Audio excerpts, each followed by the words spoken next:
morning, everyone. Thank you for joining us here with the Windham Region Chamber of Commerce. We are doing a series of webinars almost daily, which is a good thing, and it is back to work. It is time for the state to reopen. It is time for our businesses to reopen, and hopefully for us to start the return to normal. Today, our topic is insurance and protecting yourself and your employees. This is a very important topic. We had all hoped that insurance companies would cover pandemics and that they would just give us millions of dollars to cover all of our hassles, but unfortunately, that is not reality and not a rational reality. So our guests today are from two different companies who are chamber members, and we're very proud to have them as chamber members. They're part of our small business toolbox and business-to-business services. Great pricing, great, absolutely wonderful customer service, and products that are top of the line and very affordable for the small business person. So I'm going to turn it over to East Coast Benefit Solutions with both George and Ed, and I'll let you two introduce yourselves. Okay, I think I'm muted. No. Oh, okay. Good morning. My name is Ed O'Brien. I will be presenting along with George McDonald, my colleague, and we're from East Coast Benefit Solutions. We are an independently family-owned and operated business now in Glastonbury, Connecticut. We just recently moved from Hartford. I'm the president and founder of the business, and George is the director of sales and marketing. Right now, our focus is used to be just on customer service and rates, but right now we're helping companies survive, adapt, and then hopefully thrive during this. Most of our clients are furloughing people, laying people off, and so we're just trying to do whatever we can help in the employee benefits area to help the companies cut costs and service their employees. As far as the COVID-19, the impact on the health plans, there's been waiving co-pays for all diagnostic testings, all carriers, mostly everyone's doing that. And when I mention something, there's always exceptions to the rule, but just generally that all co-pays are waived for diagnostic testings for COVID-19. They've also had zero copay for telemedicine during a period of time. Some plans, not all plans, are covering the deductible and out-of-pocket costs for the members that test positive. I know of two carriers that announced it, but that's not all plans are doing that. A lot of the carriers, what they're also doing is relaxing their actively at work provision. Normally, if employees, were terminated or laid off, they would have to find other insurance, go on COBRA or find insurance in the exchange. They've relaxed that and allowing people to stay on the plan.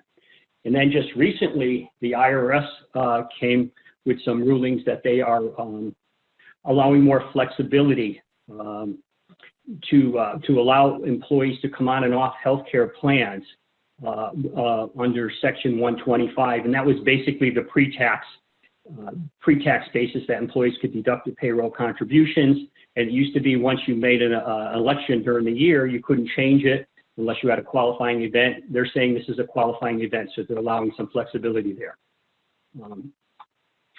East Coast Benefit Solutions, we handle all employee benefit offerings. I'm not going to get into all of our offerings. I just want to, discuss some highlights of what we do and one of the things we do is on all of these offerings, we look to help to find the product services that are right for the employer and help them save money if possible. We handle fully insured. I'm going to talk a little bit about alternative funding. We handle high deductible plans, HSAs, telemedicine, and then on the ancillary ones, we have a whole list of things that we're really not going to get into, or at least at this point in time. These are the insurance carriers we work with. Just want to point it out that we are a insurance agency brokerage that we shop insurance for our clients to see what fits them the best. What I do want to talk about is these are some of the things that sometimes employers will look to save money. Employers may or may not be exposed to this, but this just gives a high level of what kind of insurance plans are out there. Typically, everybody knows the fully insured health plans that are offered by the Anthem, Aetna, Connecticut, and all of the other ones. And then there's something called the self-funded health plans, which has been around for a long time. Normally for larger employers, that's been around for 40 years also, but it was normally for larger employers, and there's some risk involved. What has happened over the last few years is the insurance carriers have come out with these fixed funding solution plans, and it's just another name for a self-insured plan for smaller groups. And on the next slide, it will just show you some of the companies that are offering these types of plans. Aetna, Aetna calls it Aetna Funding Advantage. Connecticut calls it a fixed funding solution, and Cigna calls it a level funding plan. All of these plans are geared towards smaller employers to take advantage of the regulations for self-insured plans, yet they are wrapping it tight with their own reinsurance to make it affordable and to make it affordable and less risk for smaller employers. There's the participation in the plans is normally, they go down to as low as 5 employees. And what that means on this type of plans is what someone is enrolled in these plans, is at the end of the year, if there's a surplus, the insurance carriers will give the employer back money. And on the far right of that, you can go with a self-funded plan, which is, that's when the employer takes on some more risk, but then they will get 100% of the surplus at the end of the year. Okay, and what we've had is, I just wanted to give you some examples of these types of plans. We've had 2 businesses. One business is a printing business with 5 employees. When going into this plan, they saved a 8% savings on the monthly premium, and at the end of the year, they received a surplus. Now, that's not guaranteed that they're going to have a surplus at the end of the year, but there is no risk. If the plan doesn't run as expected, as the insurance carrier expected, there is no additional risk, there is no additional funding, but it worked out well for them. Then we had an investment firm that has 19 employees in the healthcare plan, and they saved money on their initial premium, and they had a surplus at the end of the year. They received $35,000. I'm just pointing this out to employers in case they have not been involved in something like this. It is an option for them, and today with employers looking at less revenue, cost-cutting measures, or cost savings measures, this is an opportunity then for something they could look at. George McDonald is now going to talk about voluntary benefits and some other products that may be useful to employers. Hello, George. Yeah. Can you? All right. Yeah, I'm going to talk about voluntary benefits and think of voluntary benefits as the ability for an employer to add additional benefits without cost. So it complements the benefits package that is put together by the employer. Some of the most used plans are short-term disability, accident, cancer, critical illness, dental, and life insurance. Now, the employee would pay for this via deduction.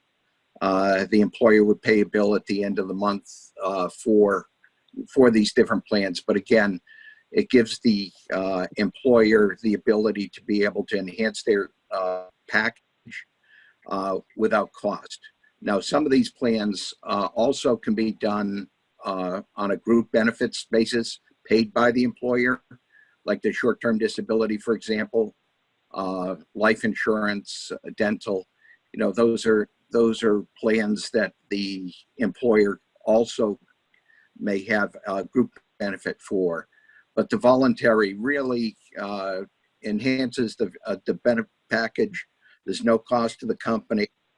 It complements the benefit package, and the idea is to attract and retain good employees. Any question on that?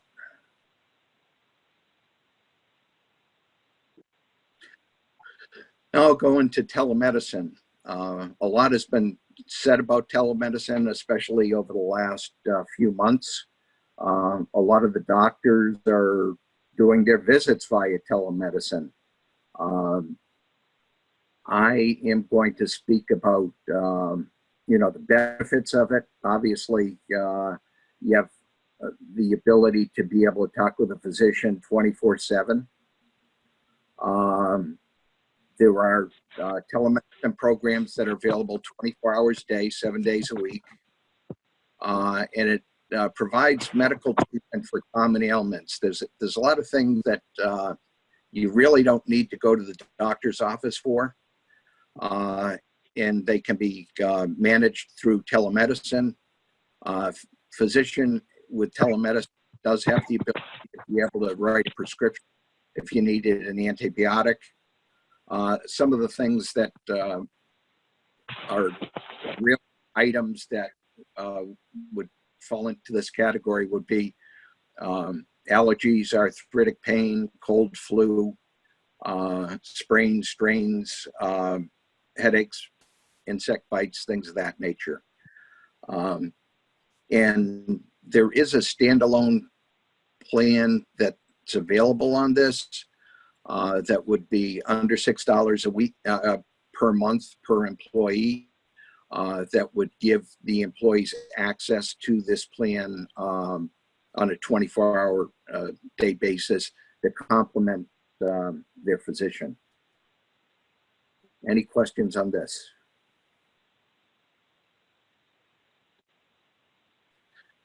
Okay, so our contact information. I'm George McDonald. I'm Director of Sales and Marketing for East Coast Benefit Solutions. Ed O'Brien, our president, who was speaking a little bit ago. Our website is showing there, eastcoastbenefitsolutions.com. We're 20 Western Boulevard in Glastonbury. We do have the ability to take a look at a quote. There's a link here for this. If you have interest in all this, we can make a copy of this presentation available to you with all the information that we've gone over, so you don't have to take notes. I want to thank you very much, George, this is, you may be asking, like, why is this important right now with reopening? Maybe you're thinking there's other things that are more important. However, I think this is the time for everybody to think about what benefits do you have for your employees? Is there a chance for you to increase those at an affordable rate so that your employees feel loved and appreciated and all that kind of thing? I think the telemedicine thing is awesome. Most companies, like you said, cover anything to do with COVID, but now with all of the fears that are out there, if you're not feeling good and you do go to the doctor and you have a doctor's visit or even an ER visit and it's not COVID, then you have to pay for that either out of pocket or part of your deductible. So being able to call someone on the phone and give them your symptoms and talk to them and do the whole telemedicine thing can save a lot of money to your employees, and it's very affordable, right, George? Yeah, under $6 per employee per month. Yeah, I mean, so if I have a deductible of $5,000 and I have allergies or a urinary tract infection or maybe a tick bite or anything like that that can be handled with telemedicine, I don't want to spend hundreds of dollars for doctor's visits and things that could be avoided by just talking to my doctor virtually. So I think that's important for us all to think about at this time. Again, especially since health seems to be on the top of everyone's list. Nobody wants to have their employees sick, and certainly not with COVID. This presentation is being recorded. It will be on our YouTube page. We'll be sending a copy out to everybody here and also through our newsletter, so you can get information there. Our next guest is Anthony Raggi from State Farm Insurance. And Anthony, I'll let you do your extended introduction. Yeah, thank you for having me. Housekeeping, Steve, is there any way I can share my screen with you, or can you see, just so I have like a little PowerPoint or anything like that? So I guess where I'll start is just with State Farm, and State Farm has for small business owners and how we tailor is we have 3.4 billion P&C small business book, and we're looking to expand. Where our niche really is small businesses, fewer than 20 employees. And when you look at small businesses throughout the United States, 0 to 19 employees makes up 98% of small business owners. And that's kind of really where we tailor our services to. You know, a few important coverages surrounding, you know, business owners, business automobile insurance is business auto and commercial vehicles. So what is a commercial vehicle? You know, it's defined as a truck, box truck, flatbed, you know, think dump trucks, those types of vehicles. Gross vehicle weight is of more than 10,000 pounds is considered a commercial vehicle. Anything less than 10,000 pounds is considered a utility vehicle with the primary use of a business class. And what that means is, say you commute to your office, but then you have a business vehicle that you go to visit clients with or whatever. It's just using a rating of 50% or more of the mileage which is involved with your occupation or profession. And then furthermore, there's a fleet vehicle class which is a special rate to customers that have 5 or more vehicles. So think of plumbers or anyone who has 5 or more vehicles that they use in their profession that get that special fleet class. Very important coverage. Anthony, can I ask you a question? Because a lot of people, this one is really absolute. I'm sorry. I was going to ask you the question before your slide came up, so go ahead. No, it's okay. Tailored off of business auto it's called ENOL, which is employers of non-owned car liability.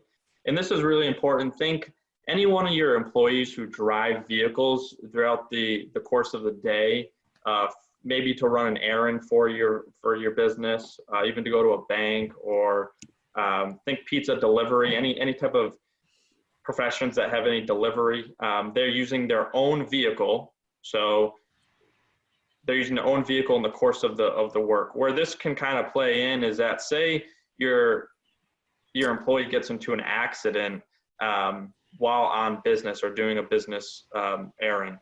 Well, typically, and then they injure and hurt someone, typically what will happen is they'll go after, the injured person will go after their personal insurance, but then they'll also find out that that you were on business, and then they come after the employer. And there's specific insurance for that. Just your general car insurance isn't going to pay for that, and you have to have this policy that will pay for that. The premium is based on how many drivers you have, you know, what time of day you're driving, what type of driving you're doing. So again, pizza delivery at 3 a.m. In the middle of a city, much higher premium versus, you know, an investment firm has an employee running to the bank to run deposits. So can be very, very manageable for most businesses, and something I would definitely recommend. Does that answer your question, Diane?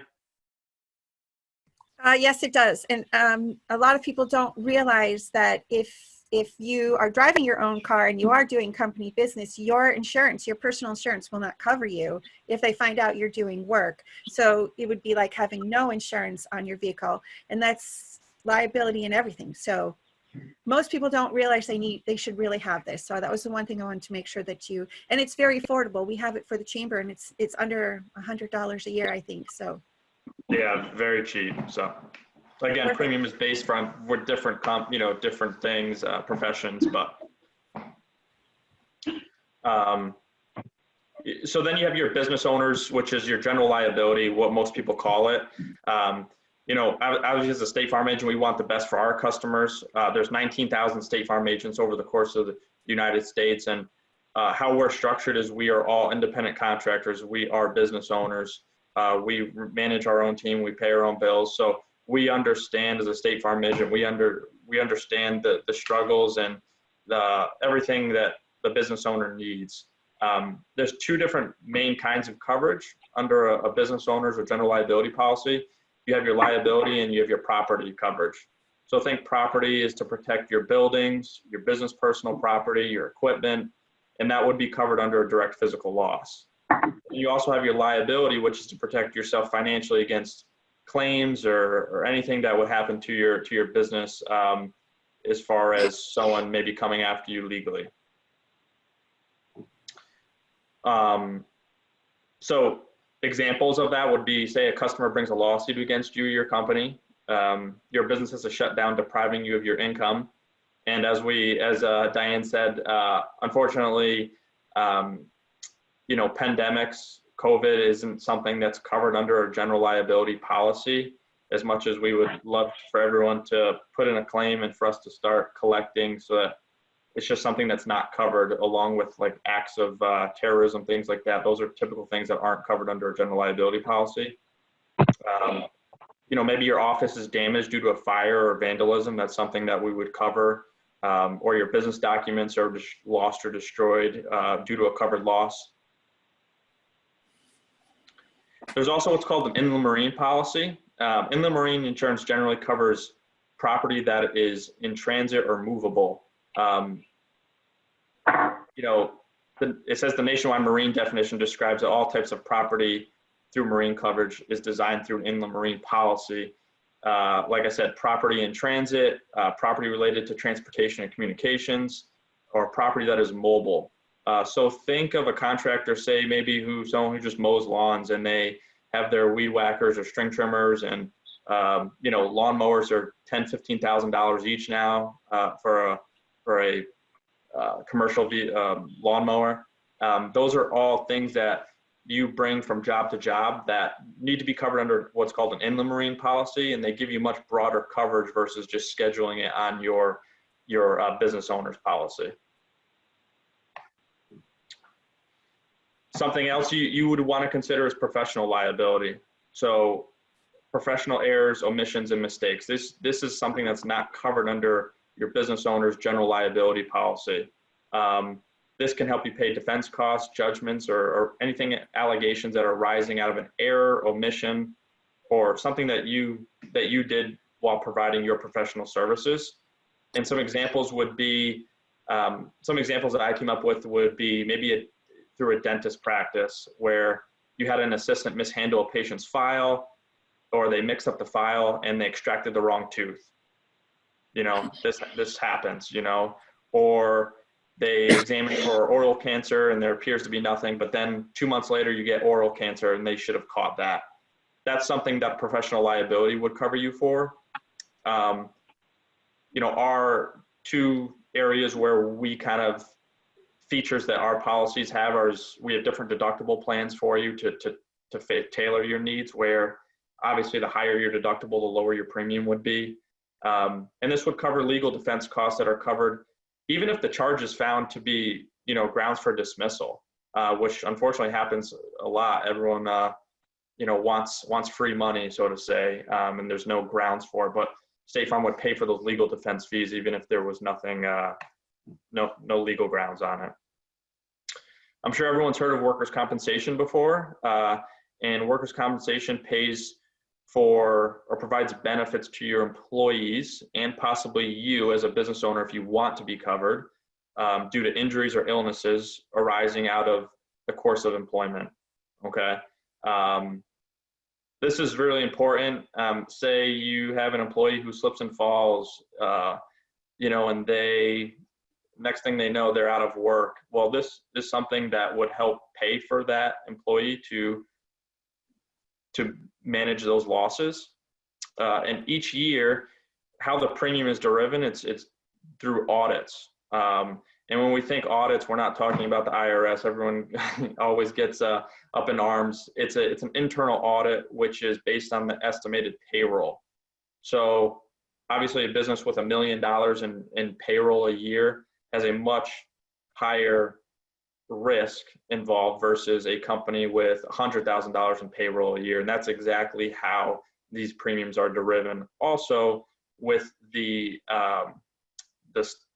what type of profession it is. So a roofer who's up on 3 stories every day, who potentially could fall off a ladder or fall off a roof, versus a insurance agency who sits behind a desk all day.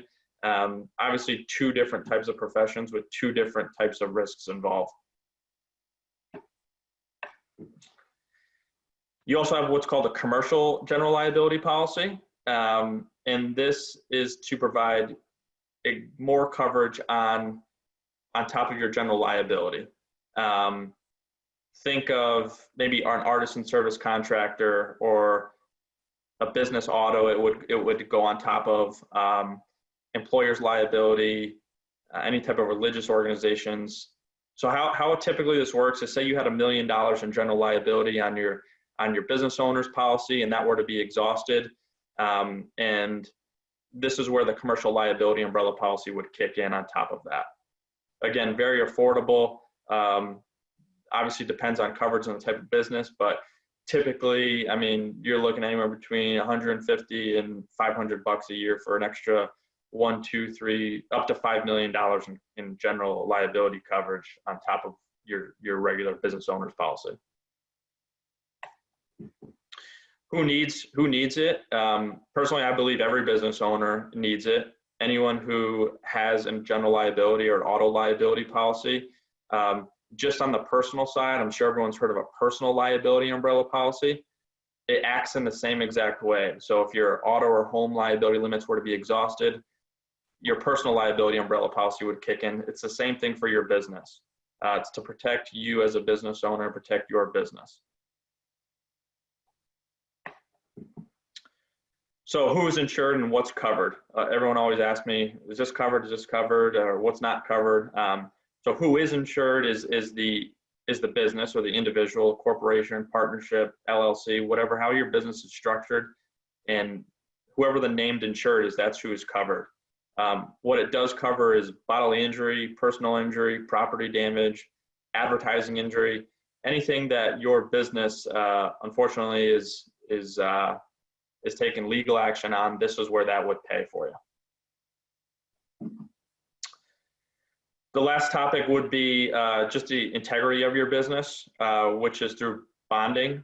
So State Farm offers a few different types of bonds, but the ones I wanted to touch on was Fidelity Bonds and Surety Bonds. Most businesses should be bonded in some facet, and depending on the type of business you run, you may be requested to have bonds even before you begin work for a client. So premium how the premium is derived on bonds is the amount of coverage you choose, the number of employees you have, the nature of the business, and obviously the deductible that you would want. So the Fidelity Bond is, everyone calls it a commercial crime policy.